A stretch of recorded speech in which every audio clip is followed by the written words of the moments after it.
Shalom. Buen día, buenas noches. Prácticamente es como la medianoche acá en Colombia. Saludamos a todos los que ven nuestros videos, los que ven nuestras enseñanzas. Somos la comunidad Bellaba. Estamos aquí con el propósito de traer una luz, traer una claridad, exponer en a propósito prácticamente libre. Nosotros reconocemos la mesianidad de Yahushua como el Mashiach de Israel, independientemente de los que piensan de una manera distinta. Creemos que Yahushua hace 2000 años presentó las credenciales y vamos a tratar de mostrarle una realidad de estas credenciales, el por qué creemos o por qué más bien declaramos o aceptamos su mesianidad. No tiene nada que ver con la doctrina cristiana, porque en ese momento no eran cristianos o no había cristianismo.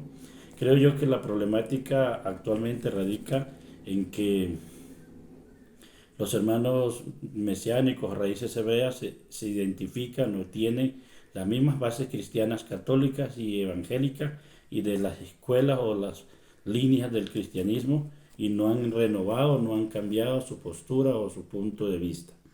Yo entiendo, y es claro, por un lado. Por el otro lado, creo yo, sin ánimo a equivocarme, de lo que he leído, de lo que he vivido, de lo que he analizado y he estado dentro de la comunidad hebrea, es que también, no en general, porque hoy ha cambiado y está cambiando muchas cosas, pero en particular en su mayoría, sobre todo la teología de la Edad Media y diríamos, del despertar de 1600, 1700 prácticamente, es un judaísmo que traza una teología o unos conceptos ideológicos y filosóficos al respecto del Jesús predicado entre el cristianismo católico y posteriormente al cristianismo evangélico.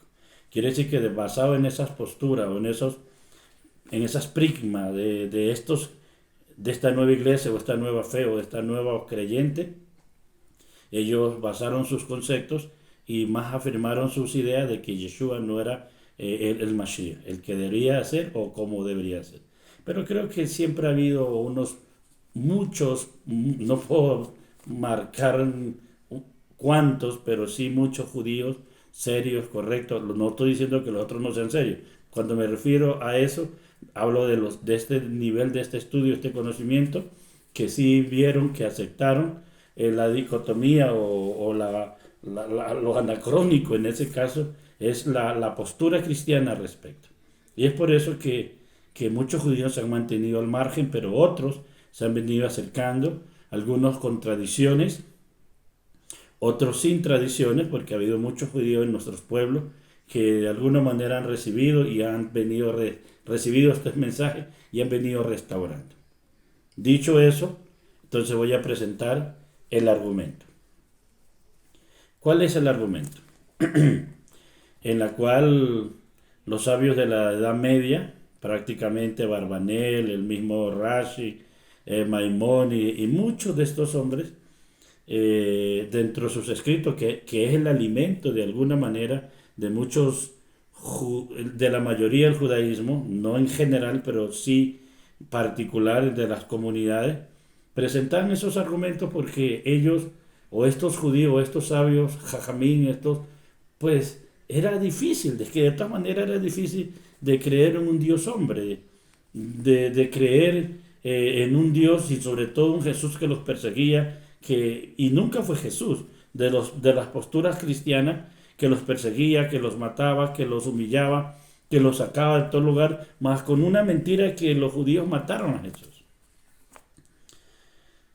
Ahora, eso no era tan fácil, porque ese era el estigma, y es como hoy en el día mucha gente, no es lo correcto, pero está el estigma a veces en el exterior del colombiano, guerrillero, narcotraficante. No es verdad, porque el 99,9% de la gente colombiana es excelente, es buena.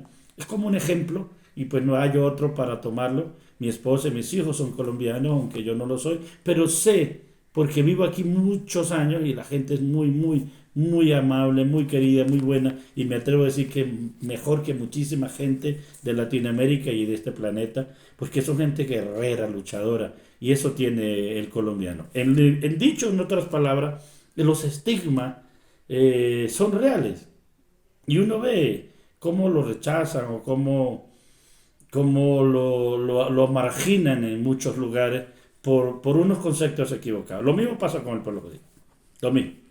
Y lo triste es que la gente religiosa, y es verdad, por el nombre de la religión se ha matado, se ha violado, se ha hecho muchas maldades. Pero muchos hombres dentro del judaísmo han presentado argumentos muy convincentes, muy fundamentales, aún dentro de esos conceptos a respecto de lo que es el Mesías. Primer punto, solo terminamos y lo previo. Primer punto, ¿qué es el Mesías o quién es? Ese es el punto. Porque aunque sabemos, y el mismo Yeshua dijo, el reino de los cielos se ha acercado, el Malhut HaShamay, y el Malhut HaShamay está en medio de vosotros, quiere decir que hay una era mesiánica. Ese es el qué, una era mesiánica. Así que Yahushua, a llegar y a manifestar el Mashiach en él, porque no es claro, él no nació siendo Mashiach, y voy a iniciar aquí, después retrocedemos, sino vino a ser el Mashiach, vino a ser ungido, y como ungido cumple unas profecías, y como esas profecías que cumple, pues ya había unos parámetros de qué era o cómo iba a ser el Mesías. En el primer siglo, y los rabinos o los sabios del primer siglo hablaban del Mesías de una persona. Ya en Edad Media es que va a cambiar, Isaías 53, el mismo Deuteronomio 18:18, se hablaba de eso. Inclusive la base doctrinal para darle un nombre o la base fundamental era que el Mesías era el rey, y así es, y de la tribu de Judá, y así es. Pero ellos estaban pensando en un guerrero que iba a sacar lo malo e iba a establecer la era mesiánica o el gobierno mesiánico, y va a haber paz y armonía. Y así está planteado, porque Isaías 11 sobre el reinado del Mesías, ahí está y es claro. Pero sin embargo, no se dio de esa manera. Es más, desde el inicio, Yehoshua es rey porque es descendiente de la tribu de Judá, pero él muy claro planteó que su reino no era de este mundo. Si su reino no era de este mundo, hablando de claridad y fundamental, lo que está diciendo es que su reinado no es del sistema. Mundo es igual a sistema. Sistema. Quiere decir que hay un sistema paralelo o hay un nuevo sistema en el cual tiene que establecerse para él gobernar, y entraría en unos principios. Obviamente que aquellos que solo se toman de una base literal, que de base la escritura no es literal, entonces se habla de un gobierno teocrático, pero fundamentalmente en un literalismo. Y a veces uno no entiende a estos maestros, a esta gente que presenta argumentos muy literales. Pero la escritura tiene muchos matices y vamos a presentar argumentos. Argumentos. Yo solo traigo argumentos. Y el libro de Mateo, o Matitiao, capítulo 16, que quisiera contextualizarlo esto. ¿Correcto? Hay una línea que uno puede trazar sobre la biografía de Yahushua. Él pregunta en el verso 13.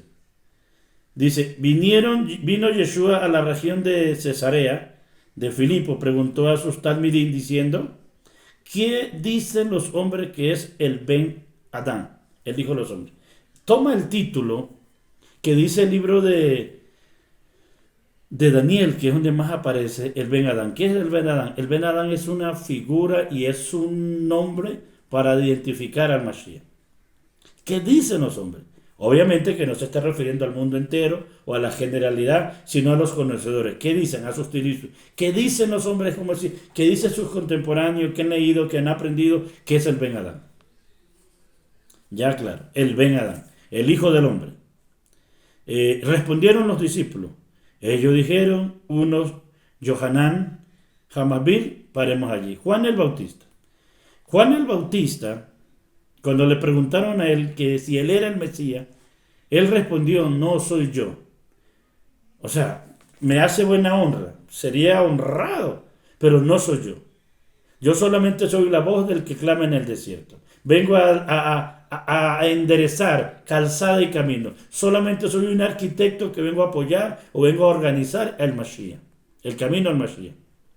No soy yo, muy honesto. Yo solo soy la voz del que clama en el desierto. Ahí quiero decir que los hombres de Dios que reconocen que son humildes y que entienden los tiempos de Dios, entienden su propósito, entienden su plan. Uno de esos es Juan. La pregunta tú, yo o nosotros, ¿tenemos claro qué venimos a hacer aquí? Como Juan, para poder decir, no soy yo, sino solamente yo participo o vengo a este plano solamente a enderezar el calzada y camino, o sea, vengo a ayudar a impulsar su ministerio. Eso dijo Yohanan.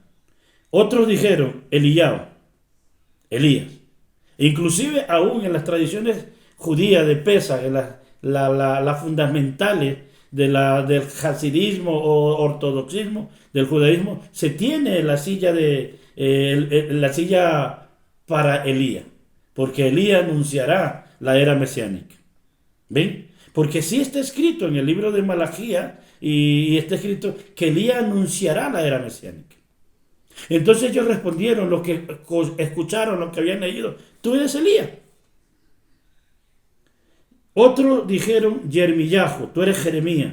Le daban opciones a Jeremías como Naví, como Mesías. ¿Por qué? Porque Jeremías y el mismo Elías habían sido ungidos.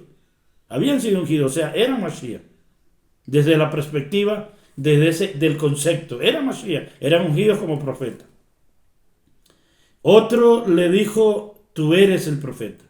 Cuando se refiere, tú eres el profeta, ¿a qué ese profeta se está refiriendo? Se está refiriendo a lo que Moshe dijo, capítulo 18, verso 18 de Barín. El Eterno vuestro Elohim levantará entre vosotros, Naví, profeta, a él oiréis. A él oiréis.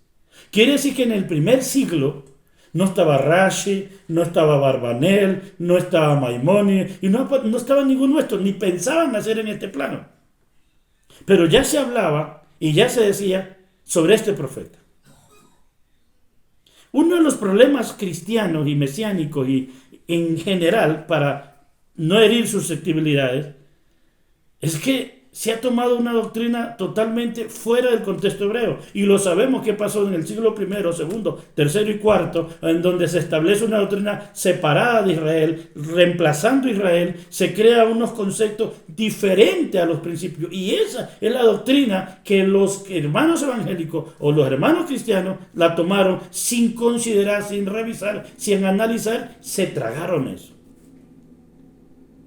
Y el producto es que tienen un divorcio en sus conceptos teológicos, inclusive con las escrituras, con el Tanat. Hasta este momento no existe Mateo, Marcos, yo se lo estoy leyendo. ¿Por qué? Porque es el registro que tengo de donde quiero presentarle el argumento, pero no existía. Quiere decir que estas preguntas se las está haciendo nuestro maestro Yahoshua a sus talmidim, pero este documento no está. Escrito no está. Esto está siendo oral, enseñado a ellos. No existe, es más, ni siquiera Shaul aparece aquí en escena y no existen las cartas, no existe nada de lo que estos documentos Nuevo Testamento o los escritos de los talmidim no existe. Se la está enseñando oralmente. Entonces, ¿quién es este profeta? Muy interesante. ¿Ven? Justamente, Yahoshua nunca dijo que él era el Mesías. No vemos por su propia boca decir yo soy el Mesías, pero sí alusivamente como a la samaritana, si supieras con quién hablas, y se calla, muy prudente, le dice al leproso, es a otro que le dice, y le da al ciego, inclusive el ciego, un ciego, es el que reconoce y le dice, oh hijo de David, que es una expresión muy judía, ven David, ten misericordia de mí. Así que Yahoshua cumple esta profecía y es una de las credenciales, porque él dice que él es uno de los profetas, ese profeta, que es interesante, no es cualquier profeta, no es igual a los profetas, porque de todos los profetas Hashem habló o les dio, por eso eran videntes, tenían visiones, pero a uno de ellos en particular, a Moshe le iba a hablar panín panín, cara a cara. Cara a cara. Pero este profeta, al cual la escritura está narrando, al cual la escritura está diciendo, y que Yahushua entra o es el cuadro de él, ¿ven? Dice, a él oiré. Quiere decir que él traería la correcta interpretación de la Torá. Por eso tiene sentido Mateo 5, 17. No he venido a abrogar la Torá, sino a darle la correcta interpretación. Porque Moshe dice, a él oiréis. O sea, él traerá la correcta interpretación. Y los sabios de antes del primer siglo, o sea, de la gran asamblea para acá, tenían claro y sabían que el Mesías o la manifestación del Mesías venía con el reino mesiánico y era una persona, no un Dios hecho hombre, sino un descendiente de David que traía la era mesiánica. ¿Sabe cuál es el problema? Que le nació humilde, que le llegó a la casa de un artesano, que se encubre, porque aquí hay algo interesante, porque él es el Goel, el que va a redimir, también es el leproso. ¿Ves? No porque haya sido leproso, sino el concepto de leproso. Y eso es lo que se oculta. O deja la revelación bíblica para poder entender y comprender. Ese es el concepto. ¿Por qué difiere o por qué discute el judaísmo con los cristianos? Porque los cristianos tratan de presentarle a un Dios hecho hombre, que eso es del Olimpo. Era Zeus embarazando a mujeres y teniendo semidioses. Yeshua no es un semidios, es un hombre, porque hay un Dios y un mediador entre Dios y los hombres, Yeshua hombre. Romanos 1, capítulo 3 y 4, del linaje de David, linaje, genes, según la carne, según su descendencia. Yeshua no es un Dios hecho hombre, es un hombre, de acuerdo al texto bíblico y de acuerdo al pensamiento judío. Ya las interpretaciones cristianas que la toman de otro lado es otra cosa. Y ahí es que dice Kefa. Pero antes de llegar allí, tú eres el profeta. Y a ese profeta lo va a distinguir el mismo Pedro en el capítulo 3 del libro de Hechos, cuando en el día de Shavuot, Pentecostés, posteriormente, él dice, él es el profeta. Y cita una cantidad de textos referente en los Salmos a David y dice, él es el profeta. ¿Cuál profeta? El que anunció Moshe. Su primer ministerio, Yahushua, fue profético. ¿Ves? Él era un profeta. Era un rabí, ambulante, pero era un profeta. Como profeta vino a Israel para cumplir ese ministerio. Yo sé que si tú tomas las cosas cristianas, vas a decir, él es Mashiach. Sí lo llegó a hacer, y ya te explico cuándo y dónde. Ahí es que le dice Kefa. O sea, mire cómo le dice. Y él les dijo, y les hace la pregunta ahora sí a sus discípulos, y él les dijo, ¿y vosotros quién decís que soy yo? Primero le hace la pregunta, ¿qué dicen los hombres? Y ellos soltaron todo lo que tenían, todo su conocimiento, o todo lo que sabían, y ahora se las devuelve y le dice, ¿y vosotros quién pensáis que soy yo? Ya tengo un buen tiempo con ustedes, están aquí no porque yo sea simpático, están aquí porque el Padre me los envió, están aquí porque hay una misión y un propósito. ¿Y vosotros quién pensáis que soy yo? Aún estas cosas el cristianismo lo ha interpretado a su manera porque se ha separado del contexto hebreo. Este es el contexto hebreo. ¿Y vosotros quién pensáis que soy yo? Respondiendo Shimón Kefa. Obviamente esto es un registro. Su nombre es Shimón. Su apodo es Kefa. O que le cambiaron el nombre a Kefa. No es que él se llama Simón Pedro, no. Él se llama Shimón, que significa caña endeble, caña, que es endeble, hablando del carácter. Y le pasan a Kefa, que es roca, no Cefa. Kefa, que es roca. Dijo, tú eres el Mashiach. Mire cómo lo tiene claro. Tú eres el Mashiach. O sea, tú eres el ungido. Eso es lo que le está diciendo. Tú eres el Mashiach. Mire, Kefa tiene esa convicción, tiene esa realidad. Tú eres el Mashiach. Posiblemente había entendido, comprendido en todo ese tiempo con él, había llegado a esa convicción. O sea, ¿a quién estoy siguiendo? ¿A un rabino más? ¿A un profeta más? ¿O estoy siguiendo al que la Escritura dice que es a los tiempos que estamos viviendo? ¿Por qué el judío o el pueblo judío en general está esperando y está creyendo. Algunos hablan y son bien claros que es un tiempo, que es una persona. Ahí hay una problemática. Pero la gente que mira sabe que tiene que ver con una persona, pero también sabe que tiene que ver con un tiempo, o sea, con una era, que tiene que ver con algo que es el concepto general. ¿Sí se dan cuenta? Entonces él dice, tú eres el Mashiach. Ese es el concepto. Tú eres el Mashiach. El Mashiach no es una persona aquí. Es la esencia divina. Es lo que lo catapulta, es el que lo unge. Tú eres el ungido. O sea, eres el Mashiach. El Ben Elohim. El Ben Elohim. O sea, el Hijo de Dios. Pero aquí está el problema, porque es que Hijo de Dios, el cristianismo, la gente occidental pensó que porque, como ese cuento que metieron que el Espíritu Santo embarazó a María y ahí viene él y que por eso es sin pecado. Mire, eso es incoherente, sin fundamento. O sea, muy buena narración de historia, Blancanieves y los 7 enanitos, pero no concuerda con el Tanaj, no concuerda con la realidad de la profecía hebraica. Ahí sí, bíblica. ¿Ven? ¿Tú eres qué? El Mashiach, el Ben Elohim. ¿Qué es el Ben Elohim? Bueno, el Ben Elohim es un título que estaba dado a Israel, porque dice a mi hijo llamé, es de Israel en primera instancia, pero es como la figura del todo, pero dentro de esa figura del todo viene en lo singular, está lo plural y lo singular. Tú eres el Mashiach, el Ben Elohim. El Ben Elohim es un título, una figura, el Hijo de Dios. Tú eres el Hijo, el Mesías, el Hijo de Dios. Pero no se queda ahí, el Hijo del Dios viviente.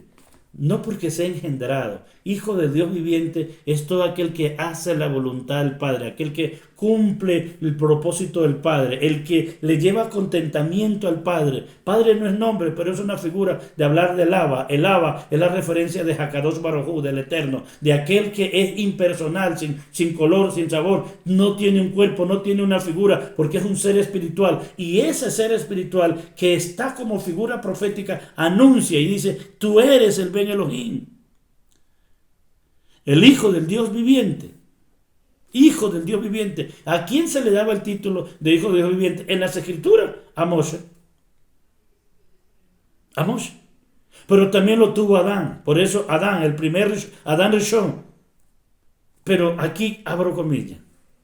Esto es netamente de algo de adentro del judaísmo. Como hay, todo dice que vino en dual.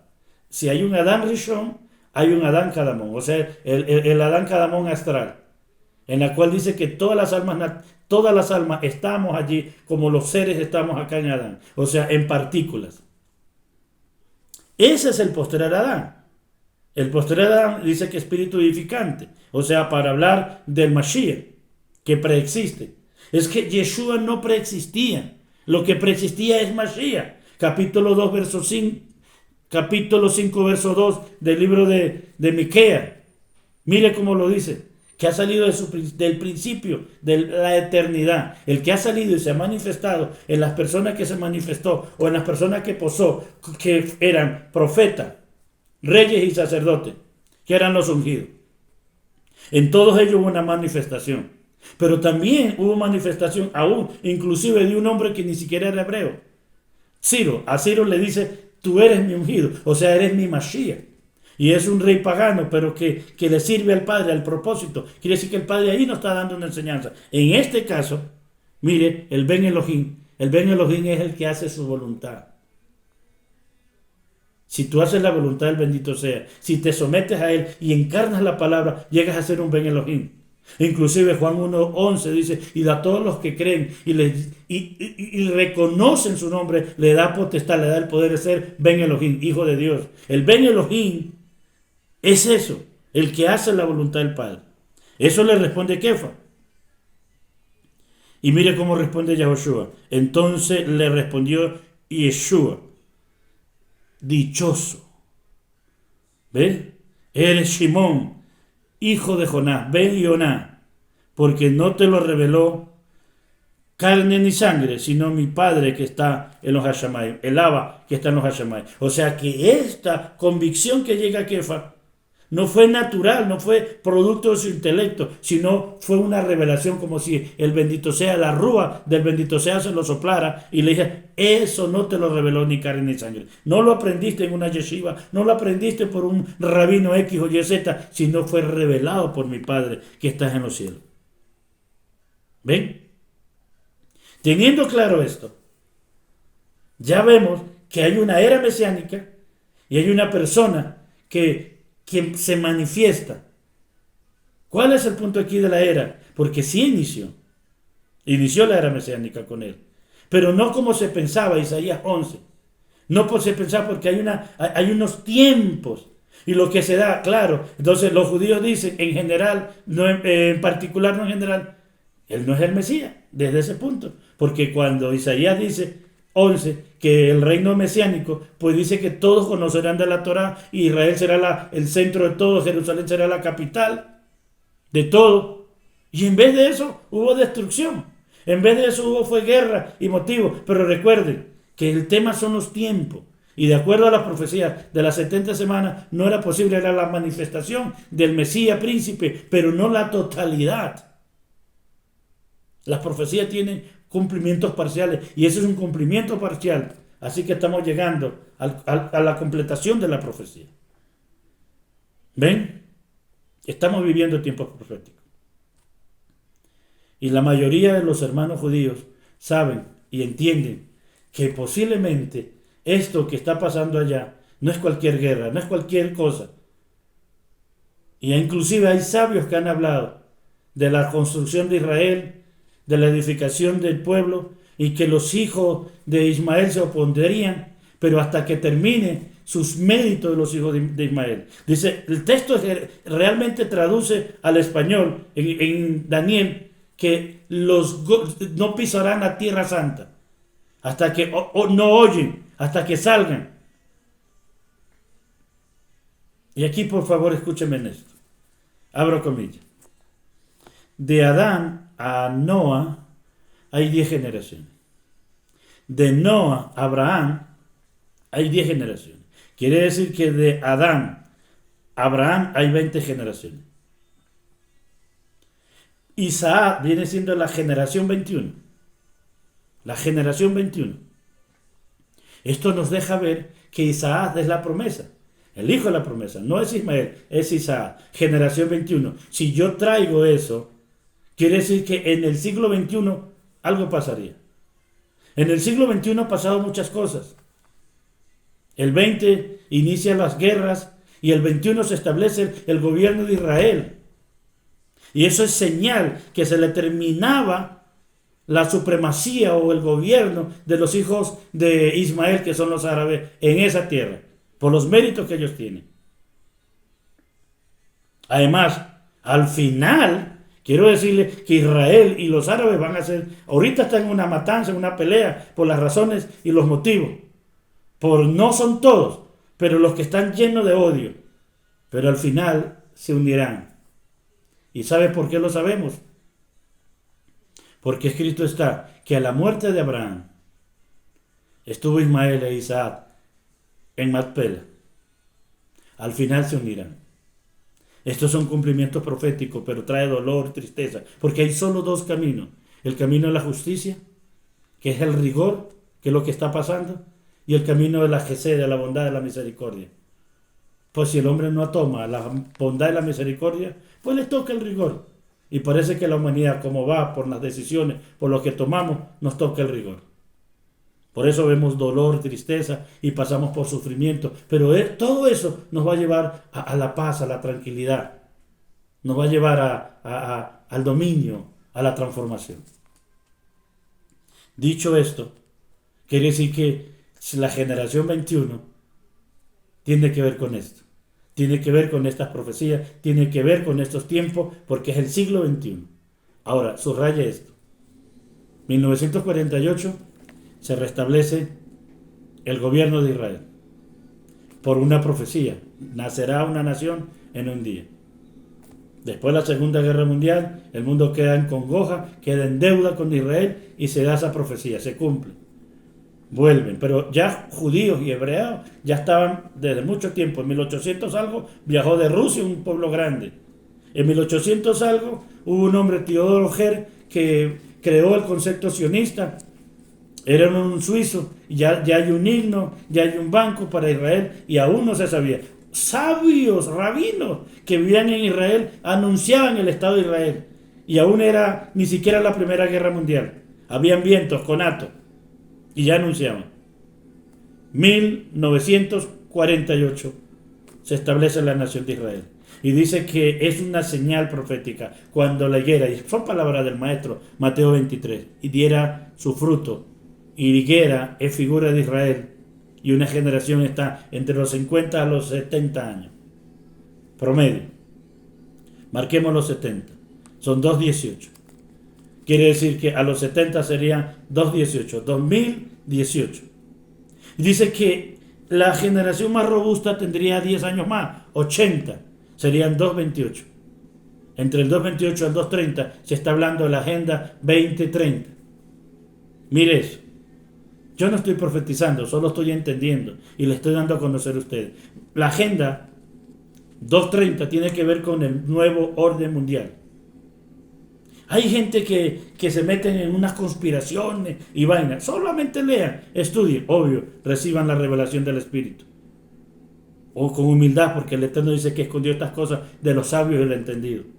Y se las reveló a los niños. Hay que ser como niños para poder entender estas cosas. Dice que Él escondió esto. 70 más 10, 80 serían 228. Y muchos hombres han hablado desde el 28 al 30 al 35 que algo pasaría. ¿Y qué va a pasar? El nuevo orden mundial. Esto puede llevar a eso. Y sabemos qué está pasando. Nunca pensaríamos, hace 15, 20 años atrás, inclusive yo ya era graduado de teología cuando se habló de la Comunidad Europea, allá en los 90. Y se habló muchas cosas. Con todo respeto digo esto. Yo fui a las campañas y soy niño de campaña del pastor Gigi Ávila o el evangelista que hablaba de la Tercera Guerra Mundial allá en los 80. Y él hablaba de la China Roja. Bueno, sigue siendo comunista, pero cambió. Hablaba de la Rusia, que en ese momento era la Unión Soviética, y de Estados Unidos, que es tres espíritus en forma de rana. Ese es el problema cuando se interpreta la letra sin entender el contexto hebreo. Y no solamente le pasa a los gentiles, también le pasó a los judíos. Porque ellos esperaban a un rey y les llegó un carpintero, un artesano. Porque su reino no era de este mundo. O sea, se ocultó. Pero para revelar luz, para mostrarnos la bondad, para llevarnos a la misericordia y a la bondad. Entonces, aquí vemos, todo da ya. Y este PRIT, este grupo de países que se están uniendo, Rusia, China, y todos miren la tendencia o su filosofía. El mismo Brasil, los grandes, porque el propósito es tumbar a Estados Unidos. Se levanta. Cuando se habla de un nuevo orden mundial, los cristianos se imaginan al diablo, qué sé yo. Bueno, sí lo sé, puedo decirlo, pero este no es el momento ni el lugar. Y no es así, señores, sino que cambia el poder económico, el poder militar, que por mucho tiempo Estados Unidos lo ha tenido. Pero estas cosas llegan a su fin con su propósito, y se los voy a citar de esta manera. Ahí estaba Babilonia. Le entregaron a Babilonia en cabeza del rey Nabucodonosor, pero no supo manejar eso y vinieron los medos y los persas. Los persas creyeron que ya lo habían alcanzado todo y que no había nada más, y entonces se tomaron el poder y conquistaron. ¿Y hasta dónde llegaron? A Grecia, el poder militar. Vino Grecia y tenga. Le pararon, le pusieron el tataquieto y vino un hombre humilde, sencillo, hijo de un rey, el hijo del rey Filipo, Alejandro Magno. Los derrota y toma el poder. Conquista y trae la filosofía griega, que es la helena. O sea, la filosofía griega. Estuvieron en el poder, pero ¿qué decía? El cuerno grande muere y se levantan 4 cuernos, los 4 generales. Termina justamente con Macabeo. Ahí se mueren, o ahí para. Y continúa la filosofía. O sea que militarmente hasta ahí llegan. Y se levanta la bestia. ¿Y cuál es la bestia? Se levanta Roma. Roma. El Imperio Romano. Pero el Imperio Romano tuvo su fuerza, su poder. Pero mire cómo levantan unos, caen otros, levantan unos, caen otros. Eso se llama cambio de régimen. Eso se llama orden mundial. Y cada uno de estos imperios cambiaron el orden. El mundo no se va a acabar, el planeta no se va a acabar, se reinicia. Yo sé que si usted tiene una teología cristiana, piensa en lo fatalista, y no en lo lógico, y no en la profecía bíblica. Pero mire, esto es lo que está anunciando. Se tenía que decir, hablando claro. Oiga lo que el Espíritu dice. 2:28, 2:30 hasta el 35, posiblemente esto se vaya largo. Se vaya largo. Y lo que hay es un cambio de poder. Siempre hay destrucción, pero al final hay luz. Siempre hay muertos y no estamos de acuerdo, pero al final hay algo. Estamos allí, al pie del cañón, orando, clamando, pero trayendo luz. Shalom, que el Todopoderoso me les bendiga, me les guarde. Suscríbase al canal Beyaba. Estamos aquí en YouTube, estamos en TikTok, estamos trayendo una palabra diferente, transformando y replanteando ciertos conceptos que no son bíblicos. Inclusive, dentro de eso está la famosa sana doctrina, que de sana no tiene nada, porque son planteamientos teológicos, no escriturales, separados de Israel, separados de las profecías, separados de la realidad de nuestro Maestro. La teología sistemática, que luego le van a dar un nombre, sana doctrina, permítame 2 minutos más allí, simplemente son unas uniones de ciertos conceptos que ellos creen, o aquellos que presentaron el argumento, que es sana doctrina. Y dentro de eso no dicen nada, no dicen nada, están fuera de contexto. O sea, lo están echando en otro lado. No le están pegando donde tienen que pegarle. Así que también tienes que replantear qué es sana doctrina, de acuerdo a los tiempos que vive y a las escrituras que están planteadas. Suscríbete al canal y te seguiremos informando. Shalom.